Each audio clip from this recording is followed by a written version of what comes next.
All right. Okay, so everyone should see the slide. So this week we're going to be talking about the quality of tapas, right? And before we get started, as usual, we will do our usual invocation. So if you can just read the words if you want, but I will go ahead. Om Gyandimirandasya Gyananjana Shalakaya Chaksur Unmilitam Yena Tasmai Shri Gurave Namaha Mukam Karoti Vachalam Pangu Langayete Krim Tat Yapkitva Tahmaham Vande Shri Guru Dinataranam Vancha Kalpa Trubhyascha Kripa Sunnaiva Cha Patitanam Bhavanebhyo Vaishnavebhyo Namo Namaha.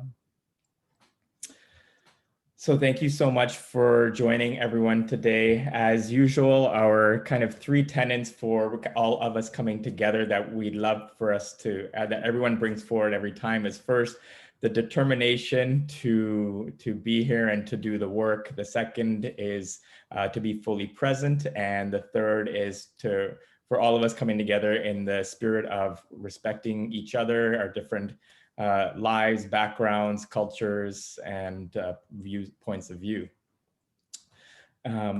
So this is a really, I mean, for me, this is a very, I guess, meaningful chapter because I think all of us, I think of all the three principles or all four principles, this principle of discipline really brings to life all of the other principle that we've talked about.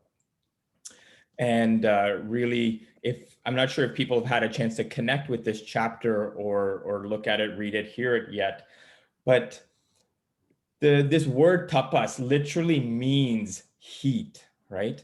And so it's understood that for anything to come about, there has to be some degree of effort and work and intensity, right? And so it's literally this word tapas comes from the Sanskrit word heat. And it's understood that this discipline, this principle of discipline, which is what's referred to tapas, is it breathes life into the other four principles. And what I mean by that is that, we see that, this, I think we've talked about this analogy before of the bicycle. Does everyone remember this analogy of the bicycle, right? From earlier in the book. So the analogy of the bicycle is that when we were sitting on the bicycle, the handlebars are there and they steer, right? But you're not going to be going anywhere if you're not moving forward, right? So this whole concept of discipline gives you that, that ability to move forward, right? And so I'm just using the kind of this picture here for people to kind of grasp what discipline means, right? It's that forward moving effect, right? That if you're on you want to go in one direction, but if there's no action, if there's no effort, then all of these principles really, when I say that it kind of gives us life into all three principles, all these principles are good ideas unless there is some discipline up front, right? To kind of move us forward, right? And so this is the analogy that Simon talks about, multiple times in this book, but it's mentioned at the very beginning of the book, but then it's a good opportunity to kind of raise it again because this analogy is spoken about in the context of discipline.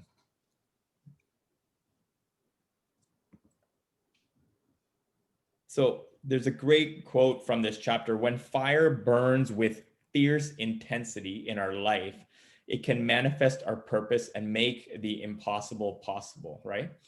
And so I really like this. I really like this line specifically from the book because, again, it refers, for our purpose to manifest, right? There's a kind of a burning fire that's within all of us to manifest, to give us drive to manifest something.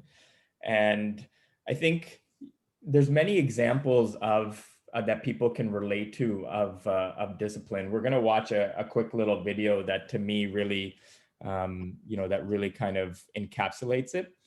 But I personally used to watch this video every morning when I would wake up, and it would kind of move me because part of my morning routine when I kind of, when you're sluggish is, when we talk about the different modes or ways of being, there's tamas, which is ignorance, which is the state we need to fall asleep. There's rajas, which is passion, and that kind of gets us going. And then, there's sattva or goodness. And I always saw that, when we're going from sleep, which is ignorance, to kind of, we want to kind of start the day and get into rajas. I would specifically use this video to kind of start my morning routine, which is usually I just get up and as quick as possible, I try to do some push-ups and some ab strength exercises. And so we're going to watch that video just to kind of set the kind of the mood for this, and it's a great video.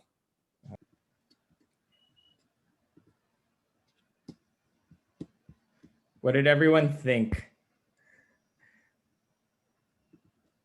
Oh, I loved it. I listen to those every morning, Rican. I just put on YouTube, whichever one pops up next, that just gets me going. They all get me pumped. It's great. Yeah, that video particularly, like, I would watch it, I mean, for like months and maybe, like even a couple of years every day. And it really just put me kind of in a frame of mind where I'm like, okay, I'm ready to do the hard work that the day brings. And yeah, it just always invoked a lot of juice. So, and it still stirs a lot of emotions when I watch it every time. So I know everyone maybe has their favorites. This one was my particular favorite that I wanted to share. Great. Thank you for sharing that again. I love it.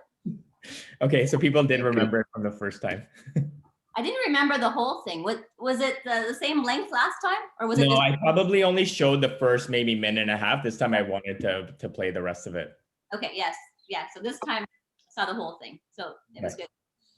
I love the sport analogies. So excellent. Yeah, and so the whole reference to austerity or discipline is that the athlete, or anytime we kind of approach anything we want to do with in a kind of a serious way, that there's a period of kind of hibernation, or at least where we've gone off and we've trained, and then when we kind of come out, I think the real epitome of example of this is always when we look at the Olympics, right?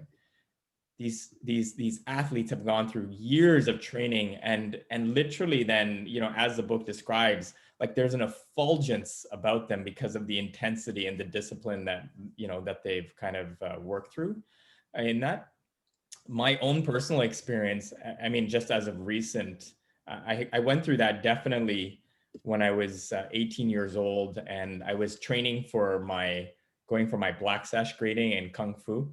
And I remember we would wake up early every morning. We would train before even school started, before I went to school. And that was like a significant thing when you're 18. And I don't think that, most 18-year-olds have a whole lot of discipline back then. So it was quite intense for a period of months of, just getting ready for that type of testing. I don't have a picture, but I shaved my head at the time, and before the test and everything. So we all of us, like younger guys who weren't married, we, from that test on, there was kind of a policy, like if you're not married and you're doing your final test, then kind of shaving your head was part of the rite of passage too. But anyways, it's just again, going to that kind of period of intensity and kind of one-pointed, that's what it refers to, that one-pointed focus. But the next part that I'm going to just show is Simon's kind of bit on this, because I think it's always valuable to to watch that. So I'm just going to go ahead and play it.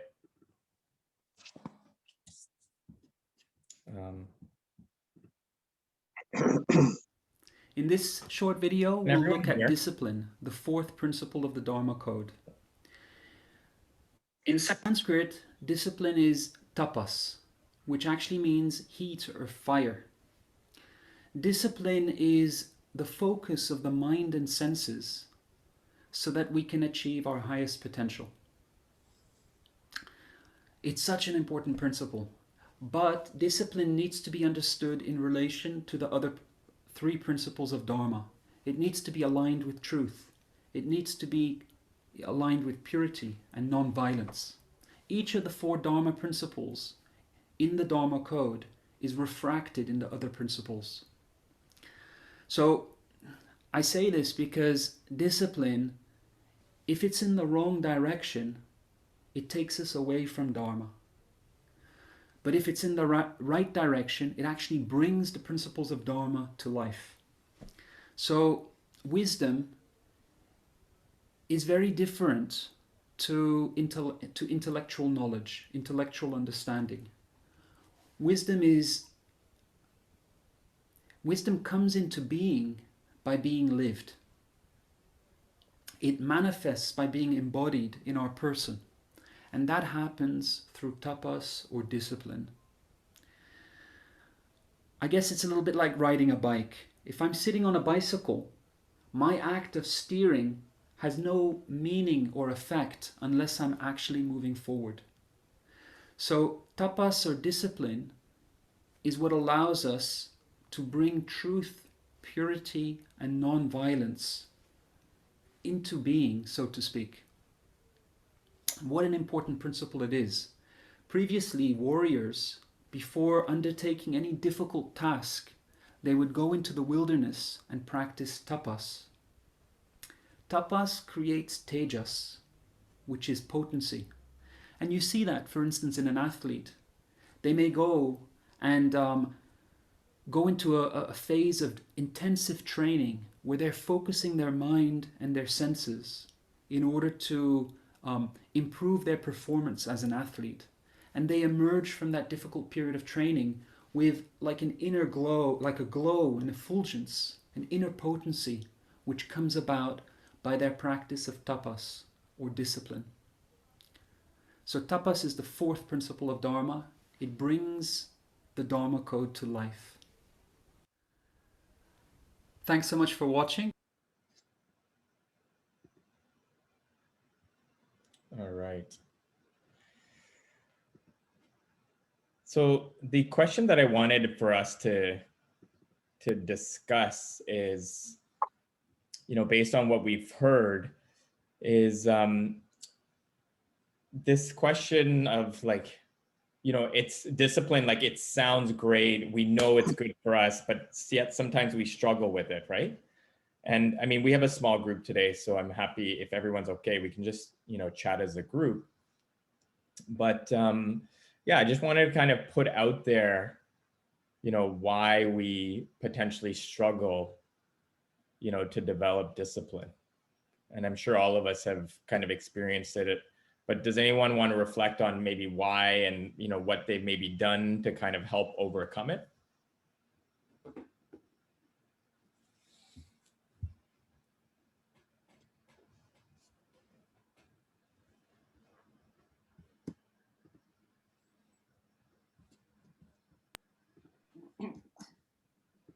Maybe why do we struggle to develop discipline? Might be some fear there, like if we're afraid of, like we have a goal, but we're afraid of whatever it takes to achieve the goal. I don't know, it might be some fear based in terms of the discipline. I'm just thinking out loud here. Yeah, no, that's really good. I'm sure, I know that's definitely part of it. It might be laziness too. Yeah. It requires effort, right? And it's easy to be disciplined in the things you want to do. It's more challenging to be disciplined in the things that you don't necessarily enjoy doing, but know it's the right thing to do. Right. Yeah. So when we're able to make that why, like even with the things we don't want to do, if we're able to, well, I guess I'm moving away from the question now. Okay, we'll stay with this question first in terms of why do we struggle? And then, yeah. I was just, sorry, go ahead. I am doing a little bit easy for me since I learned to develop the habits step by step in small steps. So we can go more into detail and getting disciplined in the way what we are doing. Yeah. And where you bring up such a great point, because it's one of the things that we were going to, maybe if we didn't have time to talk about this session, the next session was this area of, I think one of the reasons why, at least myself, I've struggled with discipline is because we try to bite off a huge chunk, right? When we want to make a change in our life. You know, and I think this idea of just kind of small micro habit changes, you know, to make that 1% change. You don't see it immediately, and sometimes you have to steer, like, you know, change the compass over like weeks and months to, you know, to notice any effect. But I think you bring up such a good point that for myself, I know that when I tried to make too large of a change or wanted to create too, like, you know, significant of a change in a habit or lifestyle, you know, quickly, it's really hard for, you know, something to stick immediately, right? So I think, again, you brought up a really good point, just trying to, you know, chunk down and break it down. Any other thoughts? I would just add to that that it's also about too many things, too many changes at the same time versus working with one or two maybe, rather than too many, because too many are much more harder to sustain and be consistent with at the same time. Yeah. Yeah, no, you're right. One of the ideas that I had, I don't know, and we can talk about this, but one of the ideas that I had is after we're done the 4 themes is to, you know, because we've picked up kind of new things we probably want to, you know, integrate into our life from all different 4 different principles. But I thought we would have, like, you know, themes for the week, and we would just basically rotate between the 4 weeks. And that, you know, that rotation of like, okay, this is the week of discipline, this is a week of truth, this is a week of you know, purity. And in that way, we're just almost just trying to focus on one kind of theme at once. I mean, if people have the ability to, you know, to do more than one thing at once, that's great. But I just thought of this as possibly a way for, you know, things for us to kind of, you know, help things stick, right? Because Simon, when he was talking about this, you know, tapas or discipline creates tejas or potency. The way I, you know, translate this word potency, because it's probably not a term we use so often, but potency, I think of it as it's the ability for something to leave an impression or to stick, right? That's what, you know, tejas or potency is. It's that sticking effect. You know, when we hear something, how is it, you know, it's potent, you know, it sticks to us because it has some potency, and that ability to, you know, to get something to either stick or, you know, a change or a deep transformation, that is what tejas is, right? And it comes with, you know, with that intensity and with that kind of regular, you know, that regular habit. So that's one of the ways I think of potency. Any other thoughts or comments on this, the difficulty? I think a lot of people don't realize that ultimate freedom requires discipline. Yeah. Yeah, I think that's it, Paul. It's awareness that people, you know, because people want to do so much and everyone's still, you know, used to getting something quick and easy. And you have to pay for the hard work. Like you have to push yourself. And I think, you know, like just from kids growing up these days, we're not necessarily always pushing them as much. And I think ourselves too, until we push ourselves more, that gives us the stimulus. Like just a simple thing. Like I did this CrossFit thing, right? Like I only just started CrossFit, and then I did this like competition, which was way beyond my limit, but I pushed myself so much. But since I did that, I'm like pushing myself now more in other areas. Mm-hmm. So it's like you say, it's potency, like with tajas, but it also gives you like I guess it's a fire, right? Because it wants you to burn more. Like once you kind of get into it, you kind of feel it starting to grow. Yeah. Yeah, it's such a great point, Tiffany, that you know, like the book mentions that nothing, and we can all relate to this, nothing good in our life has come with some, you know, like effort, hard work, right?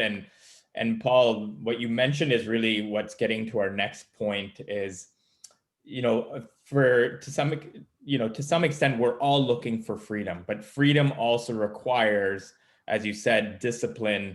But the real point that I wanted to kind of bring across, and I'm going to show the slide just to kind of refresh ourselves, is, you know, is this point of, you know, when we now kind of look at everything in its entirety, is looking at, you know, again, the domain of action, you know, which is the domain of action is, or sorry, the domain of doing is discipline. But that discipline, you know, specifically refers, what's referred to in the book, it's not just effort, it's the right effort, right? And the right effort basically means that we are not only putting our effort in, you know, not only that there's effort, but there's effort in the right direction, right? So I think that takes some contemplation.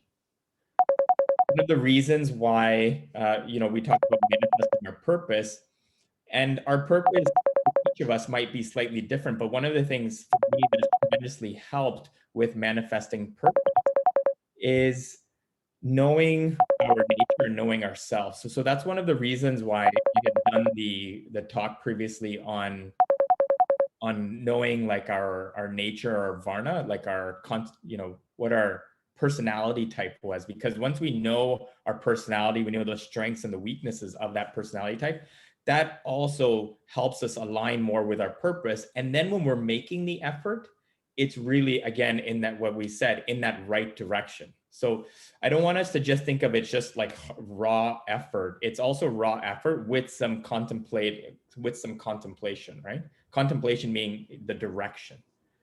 And kind of furthermore, one of the things that I wanted to bring up of why we, you know, one of the things that we wanted to appreciate in this chapter is that, you know, because there's an interconnectedness between all the principles, and specifically, you know, discipline, it's across from the domain of differentiating, which is purity. And again, purity, we mentioned before, requires some discernment, and it also requires us to protect, you know, protect our mindset. And in this case, what I'll say is protect our fire, right? That we're trying to build, right? If we're not going to let wind in initially when we're kindling a fire, we're not going to put water on it.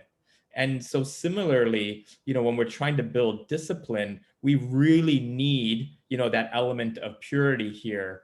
You know, we really need, and I think, you know, that kind of realm of protection and kind of, you know, discernment to be able to kind of withhold, you know, what we let in is really, I think, a huge game changer when we think about how we can want to, you know, implement, you know, greater discipline in our life. You know, we want to, let's say we want that morning routine and we have certain things set out, but then, you know, you know, our phone or something else jumped in, right? And that, I think, is a very relatable, you know, I mean, at least for me, I've related to that at times where, you know, we have our to-do list and then boom, you know, like something else just comes in and just hijacks or sabotages our plan. And all of a sudden we're like, man, like discipline just went out the window, right? And so I just wanted to kind of just go back, you know, to now like looking at more of kind of the bigger picture, but specifically, you know, this element of purity and differentiating and that whole concept we were talking more of just, you know, protecting what we look at, what we hear, what we smell, what we put in our mouth. You know, again, what impacts our senses also has such a huge impact on our ability to A, start the fire, and B, build up that fire, you know, and that fire we're talking about is that, you know, that motivation that comes from our purpose. And again, we talked about purpose being in line with our nature, who we are as individuals, and that's, you know, slightly different, but then also, you know, having that right effort be complemented with not only effort, but the proper direction. And that direction takes some contemplation. And, you know, underlying all of this is, you know, for me, I was just speaking to Paul's point, it's like the single biggest factor for me in developing discipline, again, goes back to being connected with people who already have like a high level of discipline, to be able to kind of rub off of them and what people already do, and just trying to create some company of like-minded people who really want to cultivate this. And again, I think we all need a pick-me-up, and so that having that circle of people and that constant company of disciplined individuals, like anything else, when you're trying to build in something new, to have that company of the right people who can take us in that right direction. So again, that also speaks to the individuals we kind of let in, the people we're going to help us build that fire and keep that fire going. Any thoughts or questions or points people wanted to share on anything that was said? Rican, I want to share, but if you can give me about 3 minutes, I'm gonna pull over so that I'm not driving and talking. Yeah, please. Anyone else want to share before that? Yeah, please.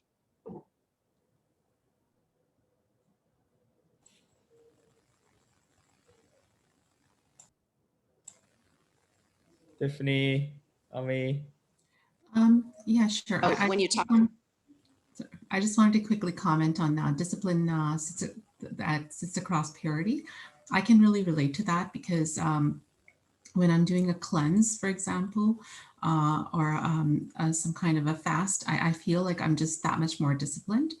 And I feel more energy. I feel more like it actually helps with all the others domains. So it's a state of mind that I get into when I'm actually practicing that. So it's a personal example, like just doing that one thing and how it can actually help the others.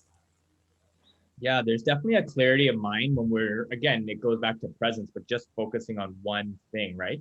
Mm-hmm. A clarity of mind that I think ripples over into everything else we do. Yeah.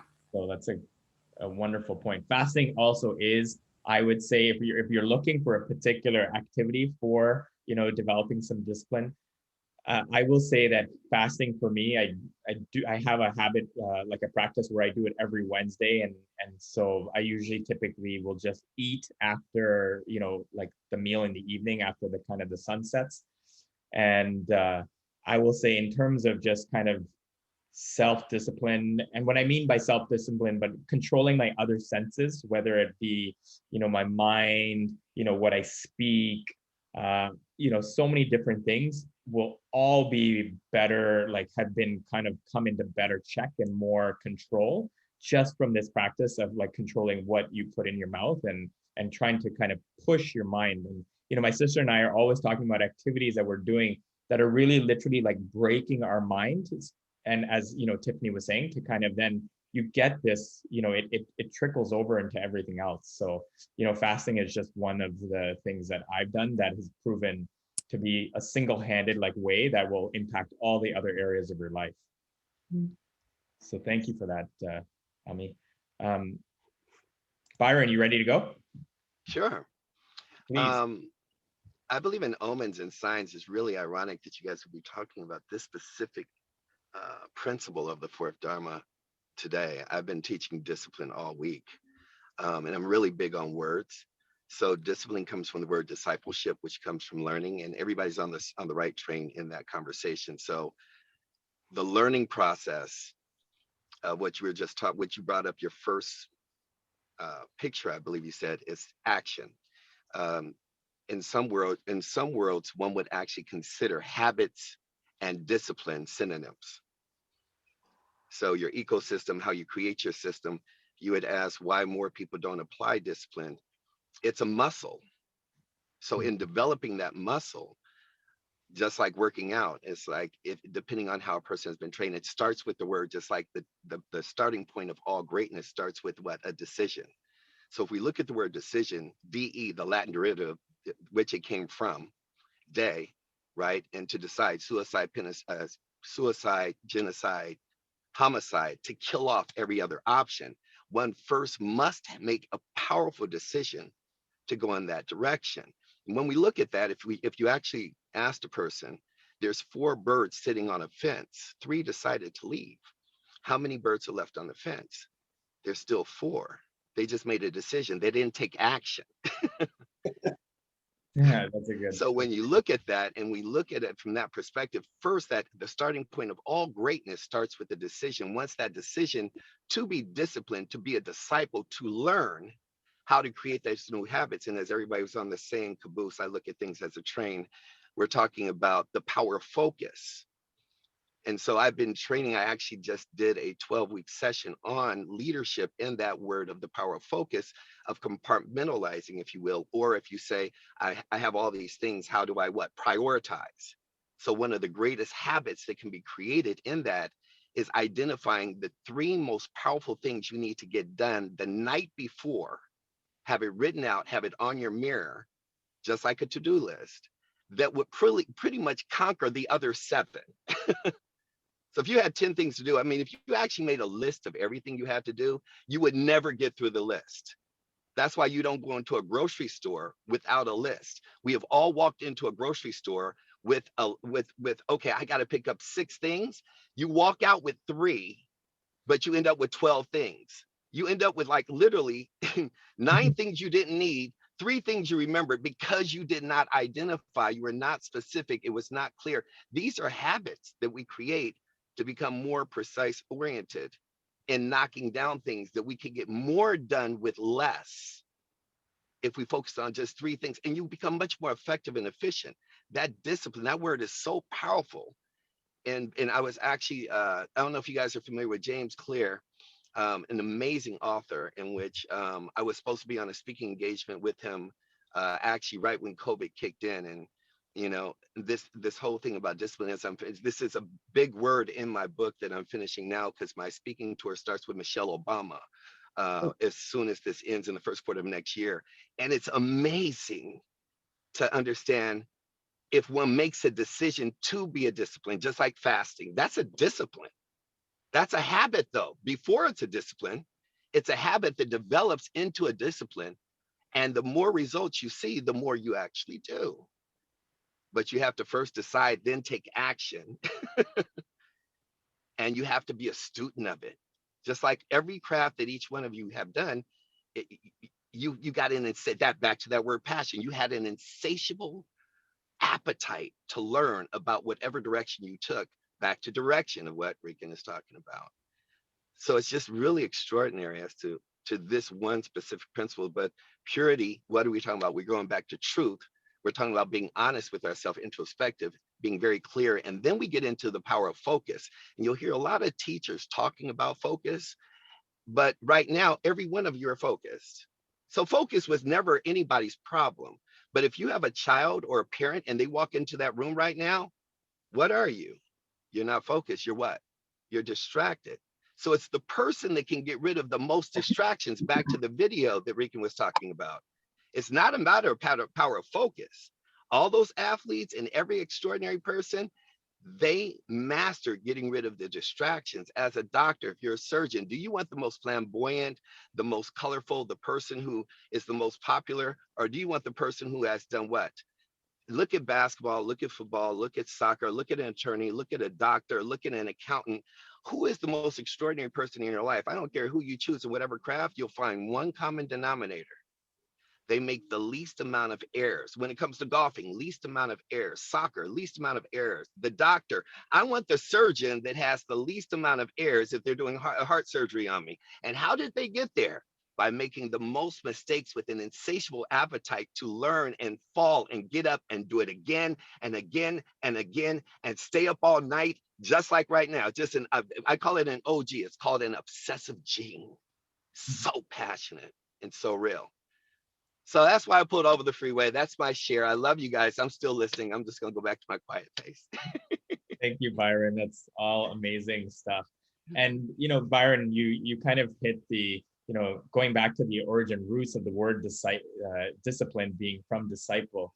You know, one of the reasons why we have this, that I continuously have this invocation, these verses that we, you know, these mantras that we chant, is basically they bring us into the student mindset where we're humble enough to, kind of invoke, like learn and try to capitalize and, try to make as much use of the time that we have.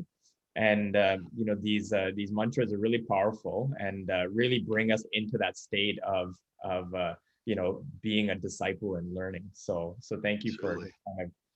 um, So my honor to be here with each one of you. Thank you. no, thank you for sharing the wisdom as well. Does anyone else have any, thoughts? There's still a little bit more we're going to get into next week on this chapter, but I think we've done a really, great job of opening up. And does anyone have any more thoughts or, kind of questions? Because I think so. What we talked about today is obviously the principle of discipline, why we may struggle with it, and then, kind of the next step moving forward is, trying to integrate discipline with right direction, because I want everyone to walk away knowing that discipline is not just effort, but it's, effort with, with proper intention and contemplation behind it. I want to add only one thing, the mindset, dynamic or static mindset, because I'm now grabbed my old book from Carol Dweck and reading again. And also it is important to exercise discipline, to be aware of which mindset am I. So in some kind of static or dynamic. This helps also, I think. Thank you very much for the session again. Thanks, Enver. And the hard part with discipline, at least, I think we've all experienced this, but it's just being patient for, the benefits to come about. It's easy to do things for 1 or 2 days or even a week. And then, when the real discipline sets in, when when we're really trying to kind of grow something, and I think that's why, having us all together really, at least for me, brings more enthusiasm to want to, try a little bit more, hearing from all of you. And just a comment about what Byron said about the power of focus. Yeah. I think that's a huge part of it. Like, I'm just seeing this like bullet, and really fine tuning and calibrating. Because until we really focus or we niche it down, like they talk with marketing, you just have to really know what it is. And then you can focus on it and get the distractions will just mix out of the way. So that was good. Power of focusing. Yeah. And that's why, going back to purity, for me, like I've, the biggest way to kind of, calibrate that you were talking about, it has been that level 3, interaction, like the interaction with those that have kind of, mastered that calibration and have, such a laser-like focus that they can kind of, with just by their company, they can, you can kind of move in that direction, with that level 3, interacting with those individuals. So I think that's why there's a lot of power to that type of interaction as well. Wanted to share just a personal story, an example of what we're talking about, just in terms of having that why, in terms of wanting to change. I'm a runner, as many of you know, and I've run many marathons, but a Boston Marathon, the first time I ran the Boston Marathon, I had a terrible run, and I wasn't pleased with the run at all. But after that run, my mindset was, okay, the course is not going to change, but I'm going to change so that I'm going to beat the course, and I'm going to become a better person through that. And so for the next 4 or 5 years, every time I ran the Boston Marathon, I did better and better. Again, I'm just sharing this because it was just kind of that mindset of what I needed to focus on to change myself, because the course wasn't going to change, but I could change elements every year to get better and better until I was able to do it. So yeah, this whole aspect of discipline, it just reminded me of that story. It's a great story, because the Boston Marathon is not a small thing, and it's inspiring to hear. I love hearing people's stories of discipline in their own life because it always has an inspirational effect. Thanks, Rita. Paul, anything to end us with? There is no achievement without discipline and action. And it needs to be focused in the right direction because you get what you go towards. For sure. And so on that note, I think, a few weeks back, we wanted to obviously, shine the lens on things that we were working on. And I just ask us, like if we've dropped the ball, no problem. If we went away from it, no problem. Let's just pick it back up and, try to invoke that principle and what we were, what we initially maybe started off with. And yeah, I know for me, I wanted to read, Bhagavad Gita every day, and I've been able to do that. And then the second thing for me was not, spending the first, I think, hour or hour and a half of my day with no connection to my, to my phone or any device. And that's been up and down. So I'm going to recommit to that to kind of, build discipline in that area. All right, everyone. On that note, we will wrap. And again, I really enjoyed the conversation. Thank you always so much for bringing your energy and your wisdom. And special thanks to Byron for tuning in at such an early time. I know for the West Coasters, it's not easy, but No. we're really we're really grateful, and we'd love to see you again in our future weeks. Would love to. It'd be my honor. Thank you. Thank you for having me. Seriously. Thank you. Thank you. And so we're coming up to, next week we'll probably be wrapping up this chapter of discipline, and then hopefully everyone will be excited because Simon said he would join us after we got, to the end of chapter 8. So we'll have him on again, maybe not next week, but perhaps the week after. Wow. Wonderful. So thank you, Rican. All right, everyone. Thank you so much. you. And we'll see everyone next week. Yes, thank you. Ciao. Thank you. Everyone. Bye-bye.